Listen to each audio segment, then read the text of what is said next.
Hello friends, કેમ છો? મારી યુટ્યુબ ચેનલ કુક વિથ નીલમમાં આપનું સ્વાગત છે. લસ્સી નામ સાંભળતા જ મોંમાં પાણી આવી જાય છે ને? તો ચાલો બનાવીશું. 2 પ્રકારની લસ્સી બનાવીશું. દહીં મેળવવાની રીત અને તેમાંથી લસ્સી કેવી રીતે તૈયાર કરવી તે બતાવીશ. બજાર કરતાં એકદમ સસ્તી અને ઓછા ખર્ચમાં બનતી આ લસ્સીનો વિડીયો જો તમને પસંદ આવે તો મારી ચેનલને લાઈક અને સબસ્ક્રાઈબ કરજો અને બાજુમાં રહેલ બેલ આઇકોનને ક્લિક કરજો. તો લસ્સી બનાવવા મેં અહીં 500 ગ્રામ દૂધ લીધું છે. તેને ગેસ પર ગરમ કરી લેવાનું. દૂધ ફૂલ ફેટનું જ લેવાનું છે, જેથી લસ્સીનો ટેસ્ટ ખૂબ જ સરસ આવશે.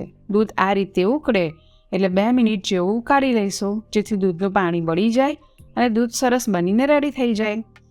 દૂધ ઉકળી જાય એટલે ગેસની ફ્લેમ બંધ કરી દૂધને પાણીમાં ઠંડુ થવા મૂકી દેવાનું, અથવા તો વચ્ચે વચ્ચે હલાવ્યા કરવાનું, જેથી અંદર દૂધમાં મલાઈ વળે નહીં. દૂધ આ રીતના રૂમ ટેમ્પરેચર પર ઠંડુ થઈ જાય એટલે એક બાઉલમાં કાઢી લઈશું થોડું દૂધ અને તેમાં 1 ચમચી દહીં એડ કરી લેવાનું અને તેને ચમચીની મદદથી દહીંને દૂધમાં મિક્સ કરી લેવાનું.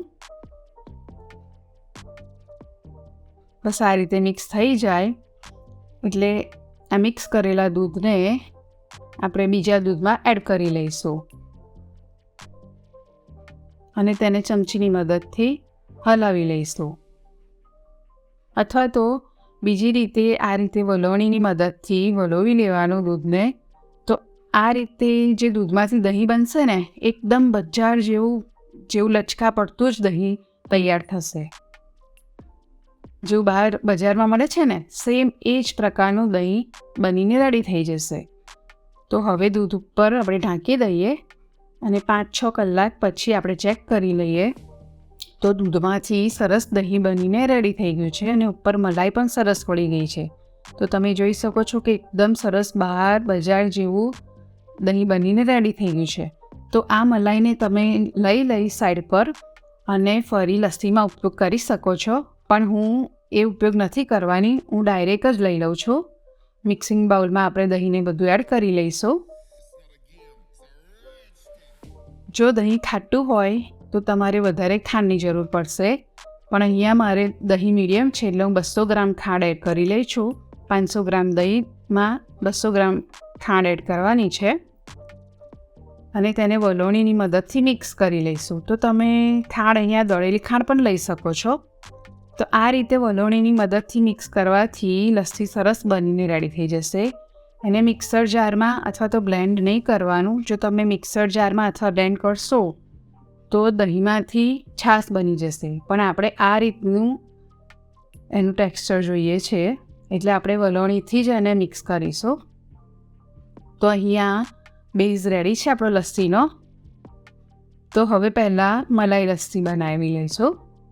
તો મલાઈ લસ્સી બનાવવા એક ગ્લાસમાં થોડીક લસ્સી એડ કરી લેવાની.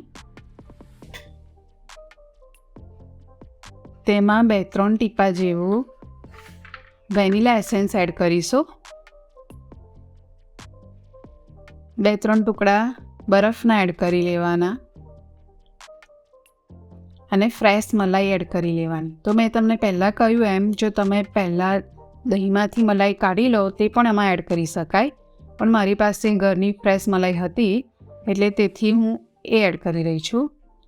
હવે તેમાં બીજું આપણે લસ્સીનો બેઝ એડ કરી લઈશું. તો અહીંયા રેડી છે આપણી મલાઈ લસ્સી. તો એના ઉપર 1/2 ચમચી જેવી મલાઈ એડ કરી લઈશું. આ 1/2 ચમચી મલાઈ એડ કરી બિલકુલ ઓપ્શનલ છે અને તેને પિસ્તા અને બદામથી સજાવી લઈશું. તો હવે રજવાડી લસ્સી બનાવવા મેં અહીં 1 કલાક પહેલાં દૂધ ગરમ કર્યું હતું. તેમાં બધા ડ્રાયફ્રૂટ એડ કરી લીધા છે અને એમાં કેસર પણ એડ કરી લીધું હતું. હવે બધા ડ્રાયફ્રૂટને આપણે મિક્સર જારમાં અધકચરા પીસી લેવાના છે.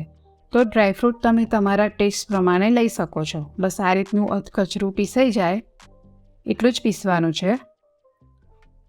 હવે રજવાડી લસ્સી બનાવવા ગ્લાસમાં થોડો આપણો લસ્સીનો બેઝ એડ કરી લઈશું. તેમાં 2-3 ચમચી પીસેલા ડ્રાયફ્રૂટ એડ કરી લેવાના. 1 ચમચી મલાઈ એડ કરી લેવાની. આ તો રજવાડી લસ્સી છે એટલે એમાં ડ્રાયફ્રૂટ અને મલાઈ તો જાય જ. 2-3 બરફના ટુકડા એડ કરી લેવાના. એક થોડી ઇલાયચીનો પાવડર એડ કરી લઈશું, જેનાથી લસ્સીનો ફ્લેવર બહુ સરસ આવશે. અને થોડા અંદર ડ્રાયફ્રૂટ કાપેલા છે તે એડ કરી લઈશું. હવે ઉપર લસ્સીનો આપણે બીજો બેઝ જે તૈયાર કરેલો હતો તે એડ કરી લઈશું અને બધું મિક્સ કરી લઈશું.